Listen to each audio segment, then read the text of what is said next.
E nós vamos falar agora da notícia do dia, meu amigo. Olha só, o governo dos Estados Unidos mandou cartinha para os bancos brasileiros. Ih, rapaz, vai dar ruim esse negócio, hein? É aquele negócio que a gente falou ontem. Antes de aplicar Magnitsky nos outros ministros do STF, o governo americano decidiu primeiro fazer a OFAC funcionar direitinho aqui no Brasil e mandou uma cartinha perguntando para os bancos brasileiros o que eles estão fazendo para garantir a aplicação da OFAC, né, da lista de sancionados aqui no Brasil. Aqueles que não fizerem as coisas adequadamente podem sofrer multa, né? E parece que o primeiro já deve receber sanção secundária, o Banco do Brasil Américas, que é a filial americana do Banco do Brasil. O governo dos Estados Unidos questionou os bancos no Brasil, não só o Banco do Brasil não, tá? Todos os bancos do Brasil receberam cartinha. É o que eu falo para você, a coisa vai ser feia, meu amigo. Aqui, ó, a notificação seria o primeiro caso para averiguar se as instituições brasileiras estão cumprindo a decisão do Trump. A medida vem após reclamação de Eduardo Bolsonaro ao secretário do Tesouro dos Estados Unidos. Então isso foi ontem, no primeiro dia do julgamento do Bolsonaro, os bancos todos receberam a cartinha da OFAC, do Ministério da Secretaria do Tesouro americano, né, lá do Scott Bassett, perguntando o que eles estão fazendo para impor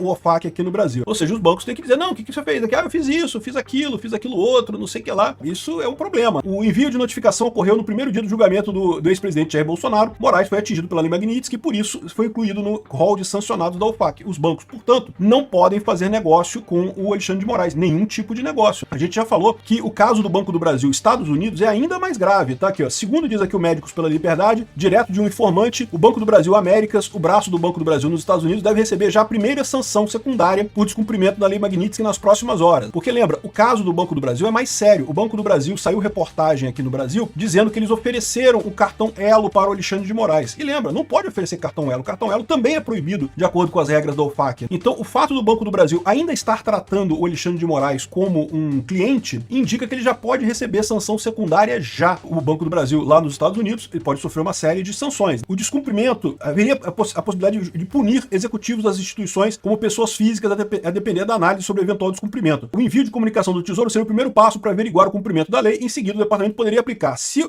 houver descumprimento por parte dos bancos, aplicar sanções secundárias como multas. Não é só multa não, meu amigo. O Banco do Brasil lá nos Estados Unidos depende de uma licença americana para atuar como banco, tal como qualquer banco do mundo aqui no Brasil depende de uma licença do governo brasileiro para atuar como banco. O Banco do Brasil lá nos Estados Unidos tem que ter uma licença do governo americano. Essa licença pode ser cassada. Ele pode simplesmente ser proibido de atuar no governo no território americano. E o Banco do Brasil é o primeiro nessa lista porque é o cara que está mais óbvio, né? Tem o caso lá do cartão Elo e coisa e tal, a coisa toda mais óbvia. Os outros bancos todos vão no mesmo sentido no final das contas. Isso tem o potencial de dar uma merda federal aqui no mercado brasileiro bancário inteiro, toda a instituição. Por quê? Porque certamente os bancos brasileiros vão se ver obrigados agora a encerrar contas do Alexandre de Moraes aqui no Brasil. E aí o que vai acontecer em seguida? Vocês já sabem. O Dino vai dizer que não pode encerrar a conta do Alexandre de Moraes aqui no Brasil porque é proibido. O que vai acontecer em seguida? Bom, o STF já está ignorando a lei completamente aqui no Brasil, já não importa mais lei, não importa mais lógica, não importa mais nada. Eles vão obrigar os bancos a manter a conta do Alexandre de Moraes. E aí, meu amigo, a merda que vai vir disso daí sai de baixo. Então, olha só o que fala a Folha de São Paulo aqui. A medida incluiria o uso de bandeiras de cartão de crédito Mastercard e Visa, por exemplo. Não, é muito mais do que isso, ô Folha. É qualquer bandeira de cartão de crédito que seja operada de forma conjunta, né? E isso inclui todas, a Elo, inclusive, todos os cartões de crédito de fato, até a Union Pay, aquela bandeira que é chinesa, que o pessoal fala, usa a mesma infraestrutura de pagamento do cartão de crédito. Então, nenhum cartão de crédito pode ser emitido para o Alexandre de Moraes, a menos que seja um cartão totalmente brasileiro, o que não existe, na verdade, né? Essa é a situação. E conta corrente também. Ah, mas os Estados Unidos não podem obrigar o Brasil a fechar a conta corrente do Alexandre de Moraes no banco, sei lá, no Itaú, por exemplo.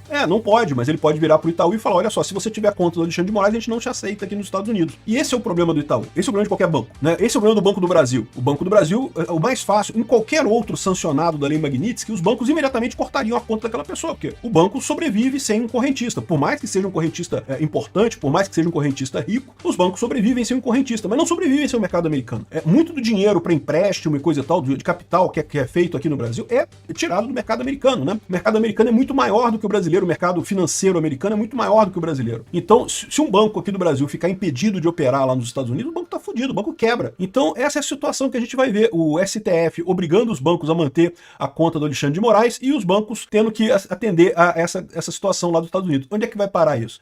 A única alternativa é parar com os bancos brasileiros todos quebrados. Sistema financeiro em ruínas aqui no Brasil por conta do Alexandre de Moraes, por conta da galera que fez o L lá em 2022, né? Ai, não, porque o Lula é um democrata. Que problema que tem eleger um Lula, um pinguço corrupto, né? O que pode acontecer de ruim? Tá aí o que pode acontecer de ruim, né? Enfim, vamos ver o que vai acontecer aqui com os próximos passos, mas ó, a cartinha chegou. Deve ter gente no sistema bancário e sistema financeiro brasileiro apavorado.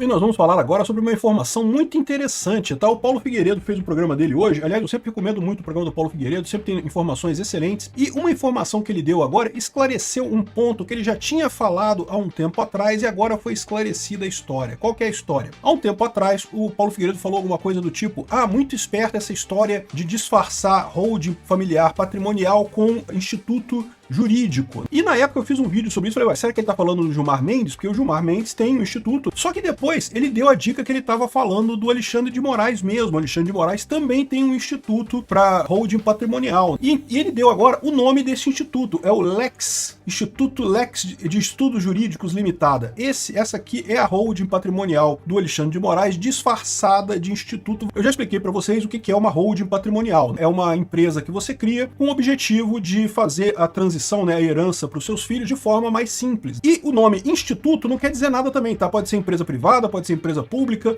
não tem nenhum efeito. Então, de fato, você pode usar um instituto como uma holding patrimonial. E, aparentemente, a holding patrimonial, ela não é feita para ocultar patrimônio, porque, né, o seu nome tá lá, aparece o seu nome lá. Então, ela não vai ocultar patrimônio. O que ela faz é facilitar a transferência para os filhos numa eventual herança, né? Só aquelas duas vantagens que eu falei. O imposto que você paga é menor e, além disso, você tem menos confusão na hora de dividir os bens, né? Quando morre alguém, tem que fazer inventário e coisa e tal, uma coisa sempre complicada, sempre chato. Se você faz através de uma holding patrimonial, você resolve esses problemas, né? Você fica sócio com seus filhos, no que você morre, a empresa fica só para os seus filhos e já tá todo o patrimônio ali mesmo. Então, né, é muito fácil essa transferência nesse caso. Isso, de novo, é muito comum. Não tem nada de errado, não é ilegal fazer isso, tá? O Alexandre de Moraes fez isso daqui, a gente vai mostrar, mas assim, não tem nada de ilegal nisso, tá? O que ele tá fazendo aqui é tudo 100% dentro da lei. A questão toda só é o seguinte: uma vez que agora ele é sancionado pelo governo americano, a coisa fica mais complicada, porque essa sanção vai chegar na galera da holding patrimonial dele. Esse é que é o ponto do Paulo Figueiredo. Se a gente for aqui na ficha do LEX, Instituto de Estudo Jurídico,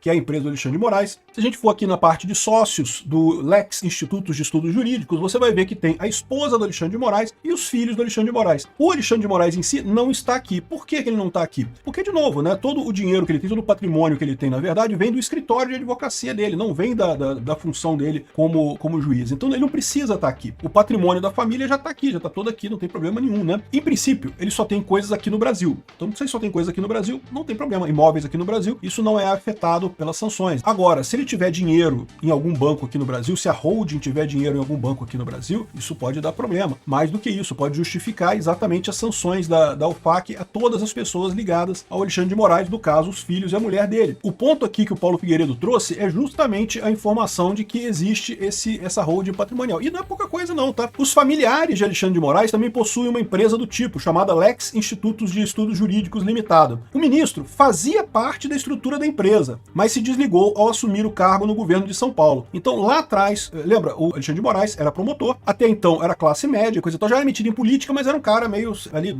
tranquilo, né? Tá, funcionário público, só um funça rico, né? Já era bom, tá? Já tinha várias casas, mais de um apartamento lá, mas coisa de classe média. Quando ele entrou no governo, foi no governo do Kassab que ele entrou pra política de fato, foi secretário de Segurança Pública do Kassab. Aí que a fortuna dele explodiu, meu amigo. E aí ele saiu da empresa. Por quê? Porque ele passou a comprar os imóveis na empresa. Ele não compra mais no nome dele, ele compra na empresa, né? E fica tudo, já fica o holding patrimonial todo ali, né? E ele saiu da empresa justamente quando assumiu o cargo no governo de São Paulo para não dar problema de dizer que ele tem dinheiro, né? Agora a grande questão é essa, né? O escritório antes era um escritório merreca. Quando o ministro virou político, começou a atuar politicamente, aí o escritório começou a faturar altas fortunas, né? Que coincidência, né? Uma coincidência assim impressionante, né? E aqui ele continua, que depois disso continuou subindo o patrimônio do Alexandre de Moraes, coisa e tal, e guardando tudo na tal LEX, Instituto de Estudos Jurídicos, que é a empresa que tá agora no nome da esposa dele e dos filhos dele, a holding patrimonial dele. Então, de novo, isso aqui tudo, em princípio, não tem nada de legal nessa história. Assim, é estranho, mas não é ilegal necessariamente. Aqui, ó, patrimônio de Alexandre de Moraes e família cresceu 691%, olha que coisa, né? O que pode acontecer é que através dessa holding e outras coisas pode ter coisa lá fora também. E aí se tiver coisa lá fora, aí o papo é outro, aí confisca mesmo. Ele tá na lista do OFAC, ele perde mesmo que tiver lá fora.